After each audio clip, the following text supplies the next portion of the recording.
welcome to City and State TV. I'm Morgan Pehme here with my colleague Gerson Borrero, live at the SOMOS 2014 Fall Conference here in San Juan. We're joined now by the newly re-elected Comptroller of the great state of New York, Tom DiNapoli. Comptroller, thanks again for joining us. Thanks, Morgan. Thanks, Gerson. Great to be with you. Well, first of all, this is not the first time you attend SOMOS. Part of what we see here is the aftermath of an election cycle. But there are some things on the agenda. You know how Albany works. You've been there.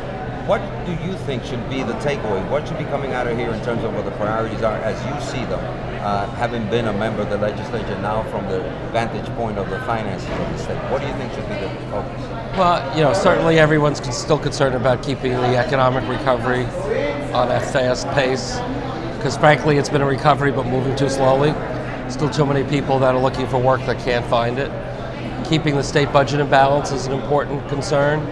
I think, while the election results arguably could be viewed as mixed, some Democratic wins, some Republican wins, I think the issue of education is one that's going to be a very hot issue going into next session, both in terms of financing of education and the related issues.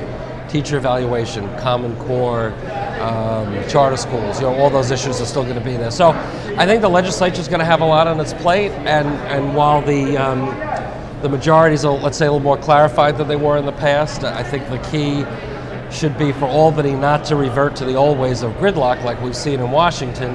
We do have to figure out how to, on a bipartisan basis, address those issues. There is a limited amount of dollars there, and you control that big purse for the state, and you have it knowledge.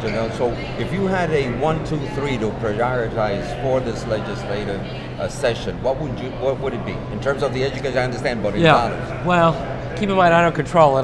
They control it. I make sure they spend it the way they. If you send them a wish list up from the controller's perspective. Certainly one of the big topics that's being talked about here at SOMOS, and we did a report that showed for a very modest amount of money, New York could have a DREAM Act.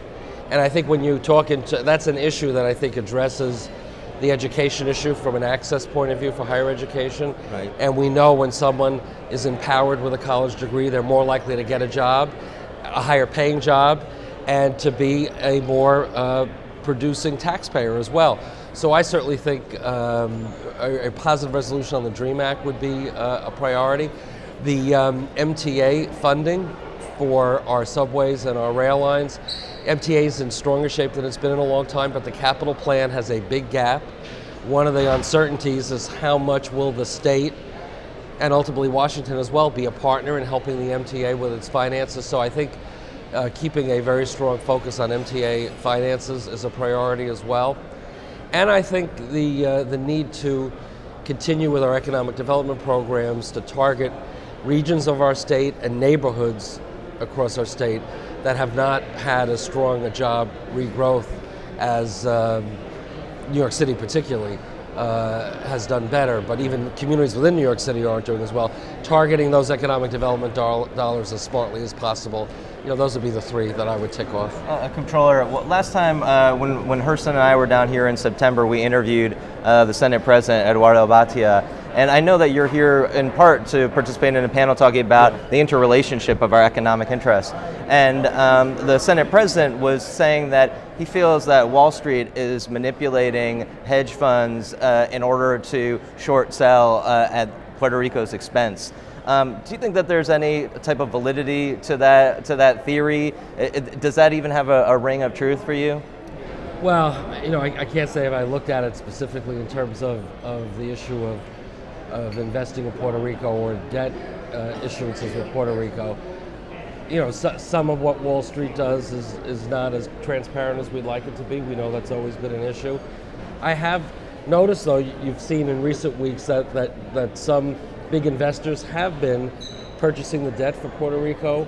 I think you can also look at that as investors seeing Puerto Rico as an opportunity and not seeing Puerto Rico as a place that is going to collapse. There are big issues. Budget, big debt burden. And on the panel we're going to talk about ways in which New York has addressed some of these issues. But I think you could also say if there's a Wall Street or investor focus on Puerto Rico, even from the debt side, that shows that there is a sense that this is a place where an investor can make money and flow more capital into Puerto Rico to help manage its debt to start to reinvest in the economy. So I haven't studied enough to tell you whether that observation has any validity at all, but certainly, you know, we need to be sure, whether it's private capital or certainly, you know, the U.S. government, keep a close eye on what's happening in Puerto Rico. Just as New York was hit hard by the economic collapse, Puerto Rico was really hit hard by the collapse. And Comptroller, you're obviously one of the biggest investors in New York. Can New York help Puerto Rico by investing in the economy here? Well, we invest for our pension fund, and our obligation is to make money for the fund. Right. So if we find opportunities that can help us make money in a way that also can help Puerto Rico, we would certainly be open to that. We have some very limited investments here. We are invested in many of the big U.S. corporations that, you know, are here, but in terms of direct investments, I know there is a law change working through in Puerto Rico now to provide greater flexibility for private equity investment on the island. That may be an opportunity in the future, but that has required some changes in law, you know, in terms of how the Commonwealth operates. That might open up some opportunities that weren't there in the past for us. We thank you for your time. We know that you're going to Thank do the you, panel, Gerson. but I really want one last question. It's something that sort of, you know, came up in my mind. The governor already established a Women's Equality Party as a way to help himself, some say, in the election and getting a Working Families Party. But we saw an opportunity. I wrote something in City and State that has to do with the creation of the Latinos Equality Party. Do you think it's a yes or a no on that one? Well, I didn't read your article, so I haven't had time to think about it. Simple. The same way they made space for women's equality because of the disparities and the way that they are discriminated, equal pay, revisiting the Roe versus Wade. There's a list of 10 things. Latinos Equality Party, yes or no? Would you favor it?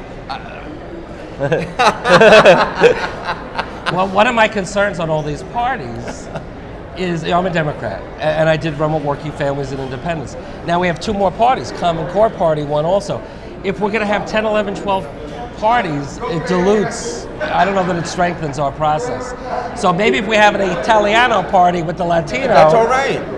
Maybe we'll get that. So you're on the record that you support Italian Equality Party. No. You're a good Democrat. You're a good Democrat. First of all, I'm a good Democrat. Right. Personally. But it points to the fact that maybe the Democratic Party has to self-examine the fact that what happened in Washington, what happened in New York, there's something wrong here. Well, but to your point, and obviously the analysis is still coming out, part of why nationally the Republicans did better is that they captured a larger percentage of the Latino vote. Correct. And the Latino vote is growing, is important, and if there is a perception that the Democrats are taking that vote for granted, the Democrats won't win. So, you know, to your point, if there's a way to empower the Latino community, we should look at all vehicles. I think the Democratic Party is probably still the best vehicle because you don't want separate ethnic parties, you know, along the different lines, because then you'll run out of room on the ballot. But I think if your point is we need to empower the Latino vote in a way that hasn't been recognized, I think you're right. Comptroller DiNapoli, thank you for joining us on City and State TV, and thank you for making this a landmark moment by creating the Italian Americans Equality Party. I'm going to be in so much trouble now. No, you're not. Well, the governor did it. If it's good for the governor, Women's Equality Party, Latinos Equality Party. And Italian Americans. Thank you. Thank you.